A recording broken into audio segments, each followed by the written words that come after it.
से चल रहा है। आपको समझना पड़ेगा, जिस संविधान को डॉक्टर बाबा साहब अम्बेडकर ने 146 दिन में संविधान का जो ड्राफ्ट है वो तैयार कर दिया और 2 वर्ष 11 महीने 18 दिन में भारत के संविधान को तैयार कर भारत के राष्ट्रपति को सौंप दिया।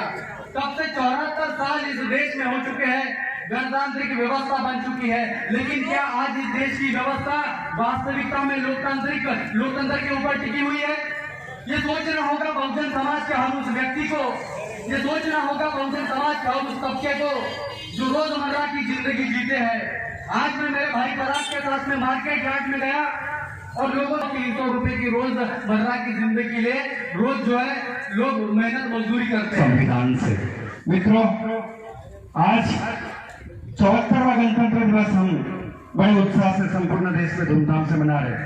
परंतु जो बाबा साहब का सपना था, बाबा साहब ने अभी सभी प्रवक्ताओं ने बताया 2 साल 11 महीने 18 दिन के अथक प्रयास, 100 में से 100% उपस्थिति।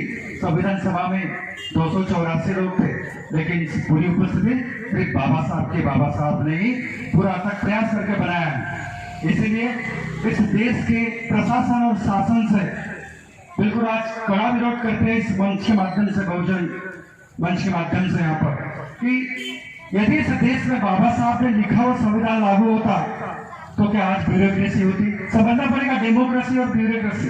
बाबा साहब ने गणतंत्र लिखा, लोकतंत्र लिखा, आर्थिक, सामाजिक, राजनीतिक, धार्मिक आजादी का मंत्र लिखा, परंतु अभी हमें क्या मिलता है?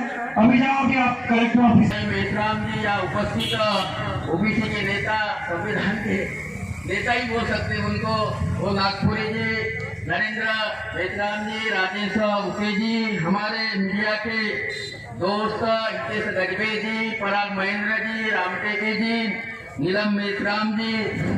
45 को भारत देश आजाद हुआ, 26 जनवरी 1950 को भारतीय गणतंत्र इस देश में लागू हुआ। भारतीय संविधान में लिखा है कि इस देश में 340 कलम के अंतर्गत ओबीसी को शिक्षा में और नौकरी में आरक्षण रिजर्वेशन मिलना चाहिए। एक को ओबीसी पर बड़ा वर्ग बनाया जिसमें 3743 जातियां, उसमें 12.5 पता कर लो, यानी 40,000 आधी तो इनकी है ना, आधी से ज्यादा, यानी 72,000 में 40,000 जातियों को बाबा साहब ने एक नाम दिया ओबीसी। अभी जब भी भारत सरकार हो या महाराष्ट्र की सरकार हो या भारत देश में कोई भी सरकार हो, अगर ओबीसी की बात करती है तो कश्मीर से लेकर कन्याकुमारी तक तेली, कुंभी, कलार, कितनी जातियां क्या महसूस करती है कि मेरी बात हो रही है, हमारी बात हो रही है, बरोबर? वर्ग थे ये भारत में ही था, साथ ही इसलिए ओबीसी खासकर, क्योंकि इस ये संघर्ष और ये लड़ाई ओबीसी ने शुरू की और ये ओबीसी की है, वहां चमारों के लिए ये लोग गांव के बाहर। तो साथियों, संविधान से समाज को प्रतिनिधित्व दिलाने का है जो संविधान ने दिया है। ये शेड बनियाओं के कुत्ते बनने के लिए आरक्षण नहीं है। आरक्षण किस बात के लिए? नेता एक त्याग का प्रतीक है। तो मनुस्मृति का जो कानून था उसने 4 वर्गों में हमको बांट दिया था, एससी, एसटी, ओबीसी। नहीं, एससी, एसटी, ओबीसी तो बाबा साहब ने 1932 में नाम दिया। उसके पहले शूद्र अति शूद्र, शूद्र का मतलब नीच यानी ओबीसी, और एससी का मतलब महानीच यानी हम लोग महाचमार। महाराज हुए संत तुकाराम महाराज हुए, संत काड़गे बाबा हो गए, बहुजन समाज अवंती बाई हुई, नामदेव हुए, बहुजन समाज में 109 महापुरुष हुए, लेकिन साथियों उनके जातियों को ही पता नहीं कि हमारा महापुरुष हुआ। ये तो धन्य है कांशीराम साहब और बहुजन समाज पार्टी।